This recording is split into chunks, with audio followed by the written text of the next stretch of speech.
Are you ready to learn the 3 secrets to launching a successful podcast?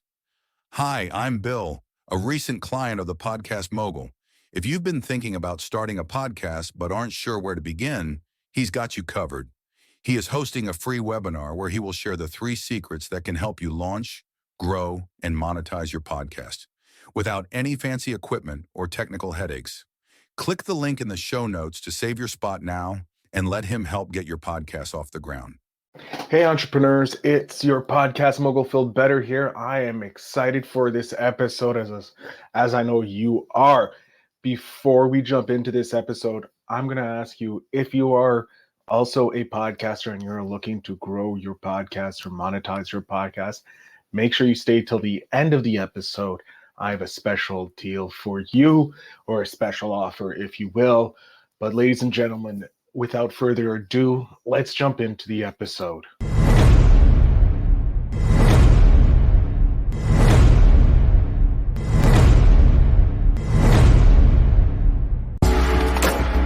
Welcome to Invest in Yourself, the Digital Entrepreneur Podcast. Join the Podcast Mogul Phil Better as he interviews successful entrepreneurs that make their living in the digital world. Now, let's join your host, Phil Better, and his special guest today on Invest in Yourself, the Digital Entrepreneur. Hello and welcome back to another episode of Invest in Yourself, the Digital Entrepreneur Podcast. I am, of course, your host with the most, Phil Better. I'm very, very happy to introduce our guest today. They are the CEO of Brave Healer Productions, an award-winning publisher for holistic health and wellness professionals. She has spent 30 years in holistic physical therapy, has 14 years of training in the martial arts, and has authored 10 books. Her company has published over 55 Amazon best-selling books with a global community of over 1,000 authors who are waking the world up to what's possible for healing, one brave word at a time. Please welcome our guest and CEO of Brave Healer Productions, Laura Di Franco. Laura, thank you so much. Thank you, Phil. Oh my gosh, I love listening to you introduce me. Can you follow me around in a couple of places and just do that again? Not a problem. If you want to pay for my travel and for my time, I'll be more happy to use my docile tones to introduce you everywhere. Well, that was awesome. If you give me a script, hell, I'll do an audio for you and you can play it whenever you do your talks. Laura, thank you so much for being here. I gave you this, as you said, a beautiful intro, but I want to hear from your own words. Who are you and what do you do? Oh, thank you. Thanks so much for having me and just giving me the space to share today. So I started with a 30-year career in holistic physical therapy. So I was a physical therapist for a really long time, and I kind of knew I wanted to help people and started down that road and was always a writer on the side. And somewhere down that line, I opened up my own business. And then a little further down the line, I opened up another business because I realized I knew a thing or two to help teach my fellow healers about business and about publishing, writing books, and all the good things, right? So I've been in a lot of places with my career. I have owned now 2 businesses that have been very successful. And the topic of your podcast is absolutely my jam, man. So I just love helping people at that place where if I can help you not make a mistake in the beginning and really just catapult yourself, to the next level, I'm there for you. I love it. And I'm excited to start down this road and see what we can do and how we can catapult some of our listeners to this episode, to their journey or wherever they're going. So pretty much why did you get started? Why did you decide to be your own boss, start your own businesses, all that fun stuff? In the beginning of my career, graduating and knowing that I was going to go out and seek out a physical therapy job, I saw the opportunities and I went to work for some big companies. I knew I wanted to help people, but I also from the very beginning knew that I wanted to help people a little bit more holistically. So I got into those first jobs and everything was about how many people can you cram into your schedule to make us more money. And I wasn't a business owner yet. I wasn't in the mentality of anything like that. But for me, it was like I wasn't able to give any kind of quality service to the people I know who needed a particular quality to even get better, right? So business number one was opened up and founded because I wanted to do it my way. And I was no longer willing to not give what I knew people really needed and deserved to get better. In the beginning of business number two, it was, I had already been an entrepreneur, started that business in 2008. And in 2016, I had been publishing, I had been writing, I had been learning things about business that I wanted to pay forward. I had already tasted the freedom of being an entrepreneur for several years at that point. So there was no going back. There was only serial entrepreneurship after that, right? So business number two opens and I'm helping, fellow healers publish their books and get their message and their beautiful work out loud in the world in a bigger way. And that fire has been lit since I opened up the doors of that business, and it's morphed and evolved over time. But I think I want to just get back to the taste of freedom one more time here, because for me, if that was the short answer, it would be like, well, why did you do that? Well, I wanted the freedom, the time freedom, and the freedom to do this the way I wanted to do it, to redefine the way I was doing business. And I continue to do that today. It's fun. I love that. I love how you just, it's the pay it forward. That's the biggest benefit. The biggest thing that I took away from why you do it is the pay it forward to help people. And I think that's the reason we're put on this earth, to learn and then put it forward, take our learning and put it forward.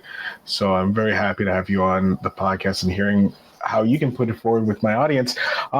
When you started, or you transitioned from your first business to your second business, and now you're running a production house for authors. What was it like jumping into, because they're all different businesses, I presume. Definitely. These two businesses were very different. It was a physical therapy practice. I was seeing one-on-one clients for physical therapy, and running. So, here's the joke about transitions, right? So you say you're transitioning, and I did that for about 5 years, and I couldn't give up business number one to jump into business number two because I was afraid. I didn't want to lose the bread and butter. I wasn't successful enough in business number two to support that yet. So whatever, I transitioned for about 5 years, and then along comes COVID. I'm sure you've heard a story or two. I heard about this event that you're mentioning. I didn't partake in it, but I heard about it. Well, COVID shut my private physical therapy practice down in a day. And I thought, okay. And I panicked for about a week or so, but I made the decision not to reopen. It was kind of like I had been trying to transition for so long, and the universe decided to do it for me and shove me off the cliff, right? But the cool story here, the one I love to tell, is that I was waking up from this dream I was having, and this was March 20th of 2020. I can actually tell you the day this happened. And it's not like I hadn't, written or published books before, or even been in, I had been in like 4 or 5 of these kinds of collaborative books. But when I woke up on March 20th of 2020, I was dreaming this dream of getting my healers together, because the world had just lost all of its ability to go hands-on to the people that they were accessing. And I walked in my pajamas to the laptop that morning, and I typed a little note in a group I was teaching a class for my business owners. And I said, hey, the world just lost us. Let's teach them what to do at home. Who wants to write a chapter? Let's do the ultimate guide to self-healing. And 48 hours after I made that invitation there, 24 people said, sure, I'm going to do that with you. And 5 weeks after that, we had it at a #1 Amazon bestseller. And I was like, whoa, what just happened? And I even just thought that was a fun one-off. I didn't even really know what was happening at the time. But I had a friend email me a week later after we launched. And she said, so Laura, when are you doing the next one? And I'm like, today, I guess. So, and so that book has 5 volumes. And this month we're celebrating book 64. So yeah, I think your bio is actually a little outdated. I think you said 55 in my bio that you read. Yeah, I think so. Yeah. I'll definitely update that maybe before I read the next time you're on. Wow. So it just started with, hey, I'm in my pajamas. I had this dream about getting us all together. Who wants to write a chapter? And then the following thing was, okay, when we're doing the next one, and you're like, oh, I have to continue this. I guess this is my business. Something like that, yes. Wow.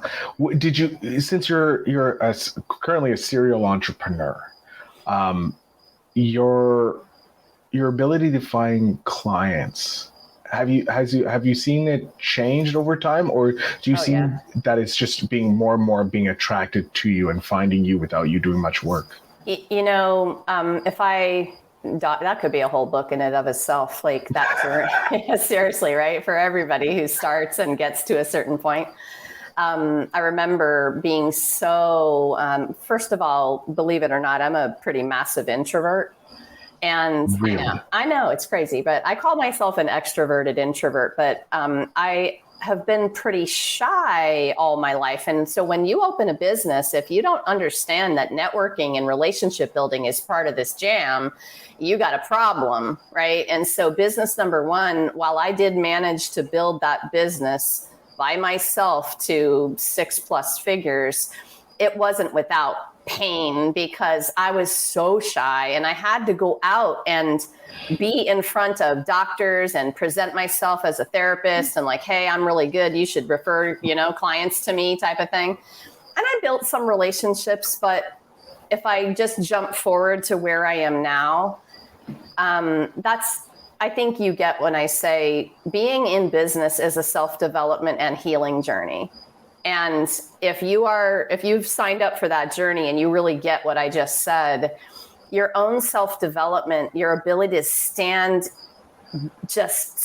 up tall inside of your own worthiness and have some confidence about what you do and be able to speak about what you do. And that gets better and better and better over time as you build those skills and you build that confidence and you do the healing work you need to do about yourself. And I'm in a place now where I love it. I attract it. I'm a different energy now. I don't have to work so hard. I believe 150% in what I'm doing, and I have absolutely no problems talking about it. But man, have I come a long way from that. Oh my gosh, I could barely look people in the eye. I wasn't comfortable in here yet in my own skin. It was excruciating, seriously, back then in the beginning. I can only imagine. And it's kind of hard to imagine, if I didn't go through it myself, our listeners listening here, to hearing you speak with the passion and that, really, you had a hard time talking to people? Because it is somewhat hard to believe, but going through the journey myself, I know how, because you have that, doubt. I'm more of an extrovert than an introvert, but I do need my introvert moments. But I still find it hard. I'm talking about podcasting with people and I feel like I'm a fraud, and I've been in this business, this world 10 years now. So I can fully understand how you can feel you feel like a fraud. You're not worth it. They don't really want to believe you, and you have to go out and you already are an introvert. Yeah, it is. It's a painful journey. Well, it's great to hear you talk about the same thing, because we're definitely not alone in this group of people who are struggling with this issue. And if y'all have ever read the book, The Big Leap by Gay Hendricks, The Big Leap talks about your upper limit problems and hitting that place where you self-sabotage yourself back down again. It's an imposter syndrome. It sounds a lot of different ways and a lot of different people. But once upon a time, I kind of went through an interaction with somebody where, excuse me, I came out of it and said, girl, this ain't about you anymore. Your fear of not good enough is just boring. Like, what if you getting over yourself and getting out there and sharing your amazing work in the world changes or even saves somebody's life? Then what, right? And so imposter syndrome for me, every time I hit that upper limit again and it kind of creeps in and I can feel it, I'm like, oh, I see you. Stop that. And we do, no matter what level of business we get to, that's going to cycle back and bite you in the ass a little bit. And you're going to have to use your awareness to understand where you're at with that, and that it's a sign of up leveling. When that comes back around to you, you can be like, whoa, here we go, universe. And that's how I use it now. So, mindset mastery is one of my absolute favorite things to talk about, because awareness and mindset and being able to observe what's going on inside of you, it's everything. That's a transformational skill and mastery. It is. And like alluding to what you said earlier about how the journey of entrepreneurial is self-healing, self-growth, self-loathing, as much as it is healing and self-love, there is some hate you start with because you hate where you were, because you know where you want to go and you hate yourself for that. But it's, again, like you said, you have to turn into self-love to understand and to help grow. Can I pause you there for a second? Certainly, please. Like, if anybody still has any remnants of that, and they look back at pieces and they're feeling that not so great feeling about where they've been and who they were. And I think another thing to wake up to is every single painful moment you've been through is what made you who you are today. So I've learned to just be grateful for all the crappy stuff. I've been grateful for the teachers that have showed up in my life that that challenged me to move through big stuff. The biggest traumas, the biggest pains, the biggest challenges have become humongous opportunities for healing and transformation. So there were times in my life where I felt like that, but I've come to this place where there is no hate of anything anymore. Like, oh yeah, I see that little girl. I see that young woman. I see that, that person who grew up and grew wiser and gained knowledge and did all the things, but also had all of those moments that were pretty tough. And I am so grateful for her. I do. I shower my own self with that love. And I talk to her a lot. Like, I'll talk to myself and just be like, you know what? You're a badass. Like, good job. Like, that was hard. Like, I'm glad that you made it to the other side of that. And you mentioned in my intro, martial arts training, a lot of it was part of my journey, because that training, while most people understand the physical part, what they might not understand is that it's the mental part that made me who I am. And yeah, I was in really great shape as well. And, I could do a lot of things with my body through that training, but it was really the mindset thing that got me to the places I really am grateful for now, and that I can use now with all the challenges that come. So I don't know, you got me going on that one, little piece there. I love it. I love when that happens, because it means that there's gold in them hills, if you will excuse the expression. But I wanted to touch on your martial arts, because it is something that's so important with your mindset, because yes, people know about the physical, but it is a lot of mental strength, because I do yoga. I love yoga. And when I was younger, I did do some martial arts, not for very long, but I noticed that when you're doing yoga, you're focused on not falling over. So you're very in the moment. And I kind of remember back when I was doing my martial arts, the judo, you're very much in the moment, because you're concentrating on doing the single movement, allowing your brain to be silent and be able to be present. And then the clarity comes, I find. Because you're concentrating so much on this one thing, then right after you have that clarity. When did you start doing the martial arts? Were you doing martial arts before you started your business, or was it during your business that you started doing martial arts? All the way from, I was 38 years old when I started, and my son, who was 5.5 at the time, we were kind of looking for something for him to do, to kind of socialize, get involved in an activity, do something, right? And so we ended up watching a Taekwondo class one day, and I brought him into the YMCA near our house to watch a class. And we watched for a while. We ended up leaving, and I looked down at him, and I'm like, well, you want to do it? Like, you want to sign up? I'll never forget this day. He looks up at me, fuzzy little head, and just says, well, I'll do it if you do it, Mom. And I'm like, okay. And 6 years later, he was 11. We earned our black belts together. Oh. And that was probably, one of the proudest moments of my life, being able to train alongside him. And it ended up being, believe it or not, that story that ended up being my very first book I ever published. I published a book called Living, Healing, and Taekwondo, and it was about my journey being a physical therapist, a healer, a mom, a wife, a martial artist, and all. I had journaled. Any of you who journal, you probably have books worth of material in there, and I had journaled through these 6 years. And if you ask my friends and family, they all would say, oh yeah, she talked about writing a book for, so long, but I never did it.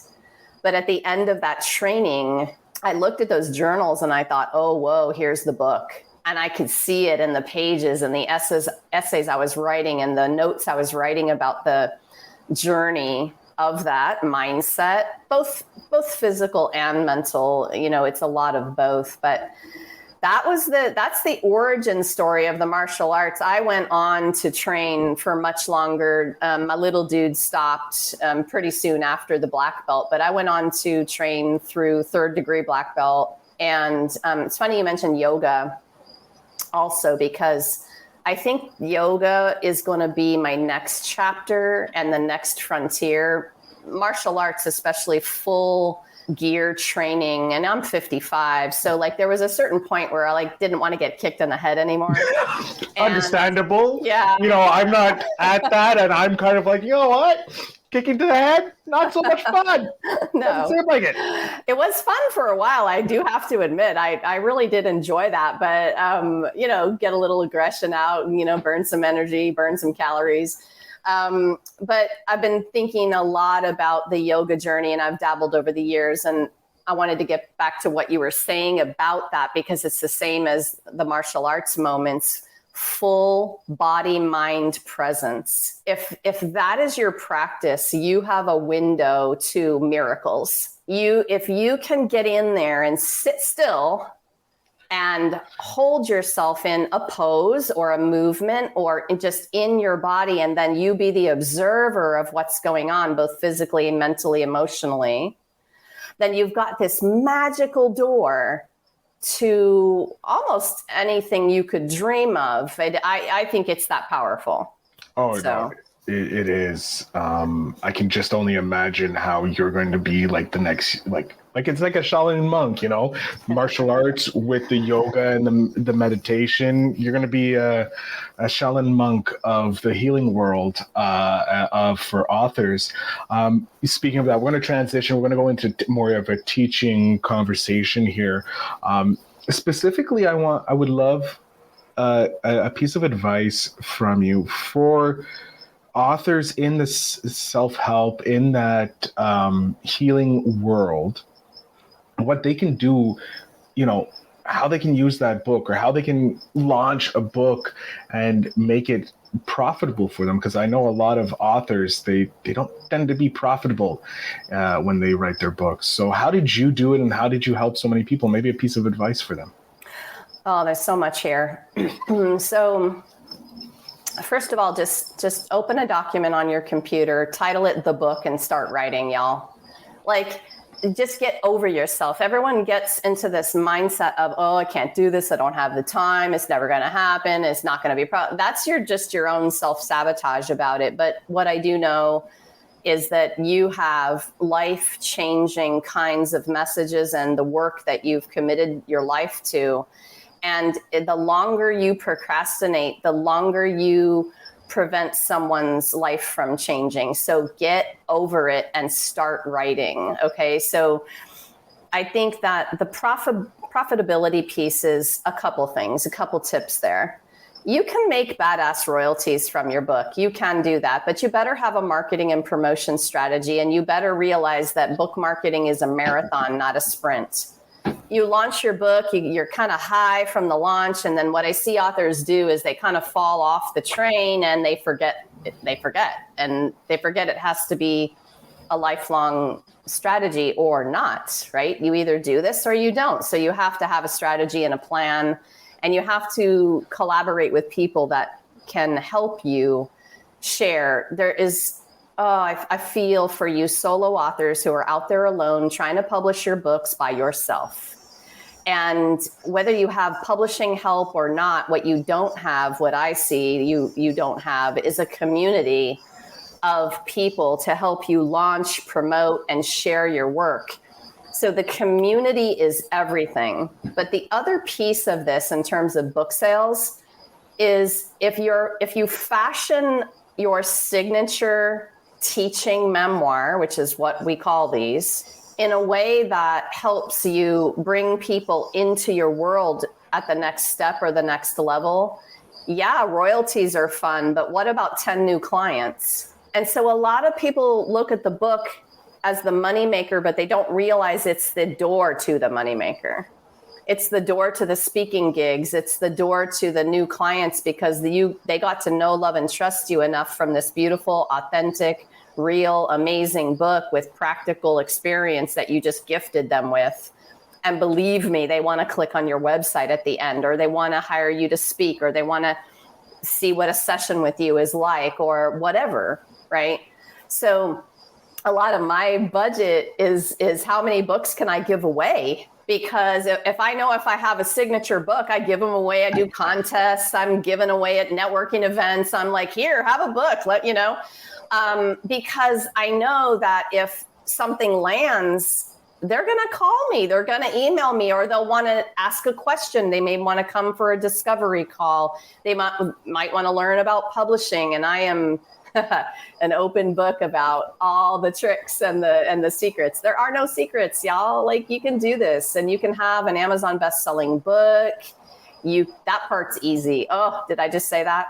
That part. Don't tell people that. Then they'll be able to do it themselves. I mean, we want them to come see you. I know, and they can do it themselves, but I wouldn't recommend doing it without some coaching and assistance, so that you don't make mistakes and be disappointed and have a crappy launch because you didn't know what you didn't know, right? And so that's what I'm here for, and I love to help people with it. I love it, and I'm so happy that we have had this chance to talk with you. We are coming up to the end of the episode, which is the worst part of the episode in my book, because I love continually chatting with my guests, because there's probably more knowledge in your head than I have a chance to find out in a lifetime. But I do want to bring someone very special. I'm going to snap my fingers. We have 10-year-old Laura here, firecracker, if you will, just ready, looking up at you in awe. And I want to know, what piece of advice, one single solitary piece of advice, are we giving your 10-year-old self? Such a great question. Man, I would look at her and say, Laura, you were born, so you are worthy. Your message matters. What if that thing you're still a little afraid to share is exactly what would help someone else change or maybe even save their life? It's time to be brave, girl. Go for it. I love it. I love it. And there's so much love. I can hear the love in your voice when you're sharing that message, telling that advice to your 10-year-old self. Laura, I'm going to jump off screen here. I need you to let my audience know where they can find you, where they can follow you, where they can purchase whatever you feel like letting my audience know about. The floor is yours as a thank you for being on the show. So go ahead. Thank you. You guys can come and visit me at bravehealer.com, and there's multiple ways to connect. I'm on Facebook and Instagram. You can type in Brave Healer Productions and usually find everything you need to know. We are super happy to talk with you about your book idea, give you free advice about your publishing journey. And I can't wait to share about our writers retreat coming up next year. So many fun things happening. So Phil, thank you so much for letting me share all that and for having me today. Laura, the pleasure is absolutely mine. Thank you so much for coming on, sharing your amazing story with myself and my audience. Thank you. To my audience, make sure you check out the show notes down below to connect with Laura, Brave Healer Productions, and all the wonderful stuff that she has coming out, especially that writer's retreat. That sounds like an awesome time if you're in the world of healers, or you're looking to write something to help people heal. So I thank you again, Laura. To my audience, the notes down below, and always remember to invest in yourself.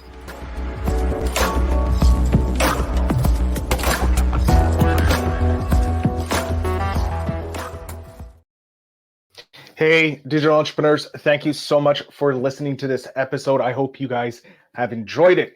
Now, if you're looking to take your podcast to the next level, like most of these entrepreneurs have taken their business to the next level, to scale it, if you will, make sure you check out my brand new newsletter. Links are down below. It is called the Monetization Mogul Syndicate newsletter, or it could be Phil Better Stories of Monetization Moguls, or Making Moguls is what I do. So make sure you go ahead and check that out. But I want to thank you very much for listening. And as always, remember to invest in yourself. Thanks for tuning in. Now it's time to take the next step.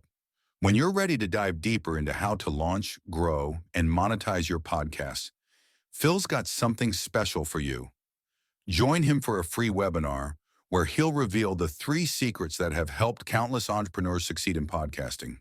Click the link in the show notes to save your spot, and let's turn your podcasting dreams into reality.